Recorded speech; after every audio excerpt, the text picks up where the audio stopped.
Today's decision to cancel the Energy East pipeline is a direct result of 2 years of political interference by the Liberal Party. Yes. Failure is the only word that comes to mind. The Liberals are putting the interests of Saudi Arabia, Venezuela, and Algeria before Canadian jobs. What does the Prime Minister have to say? So that's Deputy Conservative leader Lisa Raitt blaming Justin Trudeau. She says it's his fault TransCanada is pulling the plug on a $16 billion project. The Energy East pipeline would have carried more than 1 million barrels of oil a day from Alberta and Saskatchewan to New Brunswick. Critics say the Prime Minister made the process too hard and that ultimately forced TransCanada's hand. Trudeau says that's wrong, saying the company's decision to cancel the project had nothing to do with regulatory roadblocks, but was just business as usual. TransCanada made a business decision based on market conditions. When they first proposed the Energy East pipeline, oil was up around $90 a barrel, and the Conservative government had been unable to approve any new pipelines. Since then, Mr. Speaker, oil is at around half that price, and we've approved 3 new pipelines, creating jobs for more than 31,000 Canadians in the energy industry. So, of course, the question is, was this a disastrous miscalculation by the Trudeau government, or was this simply due to a market change? It's time for the Sunday Scrum. Joining me today, freelance columnist Susan Riley and John Ibbotson of the Globe and Mail. Both are joining us from Ottawa. Good morning to you both. Hi, Artie. Hello to you both again. And so let's start with Trudeau's fight. It didn't end on the House of Commons, of course, as he was trying to defend this decision. This weekend, he also addressed critics and warned about increasing regional tensions, writing this on Facebook, and we'll show this to our viewers here. He said, aside from it being intellectually dishonest, the reflexive stoking of regional tensions is a political dead end. The Conservative Party, formerly the Reform Party, trod that road in its infancy. It was a road better left abandoned. So we know Conservative leader Andrew Scheer also was quick to respond on Facebook as well. And he says there that he maintains it's Trudeau's fault, saying he failed to follow through on a nation-building project in Energy East. So, Susan, let's throw this to you. You see their messages there. Of course, this is sort of the continuation of that fight. What do you make of it all?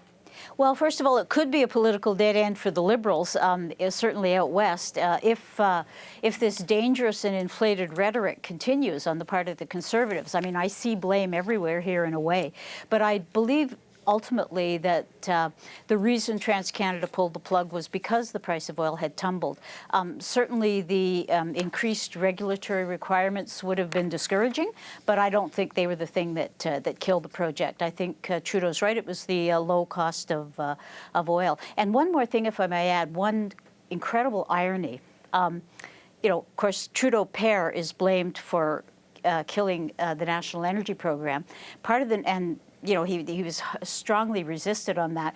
The National Energy Program was an attempt to get Canadian energy security. That was the goal. And the Liberals and the industry were completely opposed to it. Now the Conservatives have changed tact, and they're saying the Energy East was a great way of assuring Canadian energy independence. So they're making the same arguments that the Trudeauites used to make 40 years ago. And there's certainly sort of, you know, a lot of interesting points here. And we do talk about the political reasoning that, of course, there's a lot of speculation about whether or not this was a favorable decision for Justin Trudeau. But you can't ignore the market conditions, again, when we're talking about when it was first proposed, you know, $100 a barrel. And now we're looking at half that in terms of value. So certainly that appears to have been a factor. So, John, what do you think? Should a large portion of the blame fall at Trudeau's feet?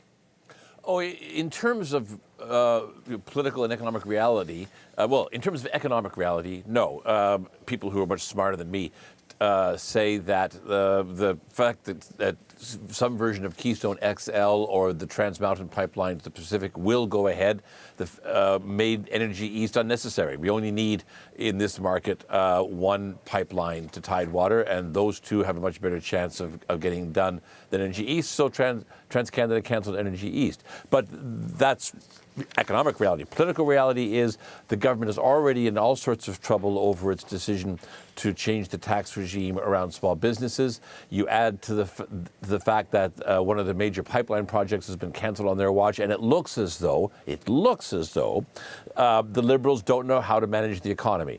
That's something the Conservatives love to talk about. It's something that Western voters in particular love to focus on, and it's dangerous and damaging for the Liberal Party. Remember, politics in this country boils down to basically one equation. The Liberals trying to win power by marrying Quebec voters to Ontario voters. The Conservatives trying to win power by marrying Western voters to Ontario voters. This is not good for the Liberals in terms of those political coalitions. And there's also a lot of talk about how this is stoking the fire with regional politics as well. And we know this pipeline would have created thousands of short-term jobs and provided billions of dollars. So let's take a listen to the mayor of St. John, New Brunswick, on how he believes this will affect him. What I know is with this project dying is that fuel will still come, oil will still come to St. John, New Brunswick. It'll come by rail, it'll come by tanker from foreign countries, and I think the fact that this project has been killed is devastating for us. We have to play our part. We have to get our fiscal house in order, but we need a new and a sustainable plan. We've just lost $5 million a year in this Energy East project alone. The country has lost $15 billion in investment, and I think people should be very upset about this. And there were a lot of leaders that were quite upset. The premiers of Alberta, Saskatchewan, and New Brunswick all expressed disappointment. We heard from Brad Wall, who had said, the premier of Saskatchewan, who had said that today is not a good day for Canada when this decision came down. So when you hear them lay all of this out, Susan, let's go to you. How big of an economic loss was this? It's very hard to say.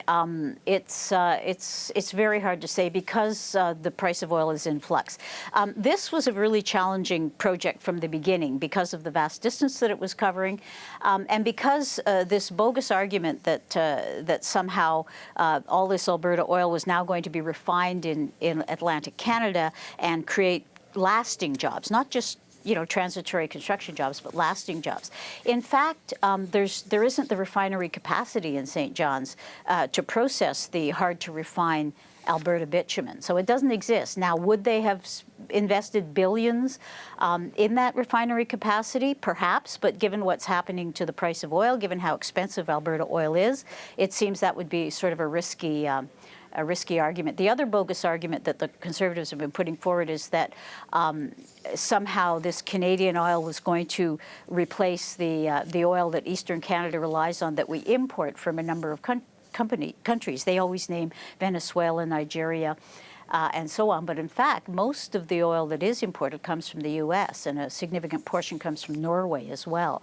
It's oil that's a lot lighter and easier to process than the oil from Alberta. So it's a very complicated issue, and a lot of the facts are being blurred on both sides. Yeah, but it's still a bad day for the country, and it's a bad day for the country because you had things like Denis Coderre, the mayor of Montreal, popping champagne corks and celebrating because the Energy East was canceled. Why? Because the pipeline was going to go through his province. Well, big deal. Big deal that it was going to go through his province. Quebec depends on the rest of the Federation for equalization and other forms of transfer payments. St. John needed the jobs, needed the pipeline. Whether there was an economic case for it is another thing. But when you have Quebec politicians and hey, the mayor of Ottawa, Jim Watson, was also celebrating the cancellation of the pipeline just because it was going to go through their turf. At the cost of jobs in Atlantic Canada and in Western Canada, it's selfish, it's NIMBY, and it's destructive. Now we do have to, Susan. I hate to cut you off. We do have to leave this topic here, and I know this is just the start of it, but we'll have to move along to the next topic. But thank you again both so much for your thoughts on the Energy East pipeline.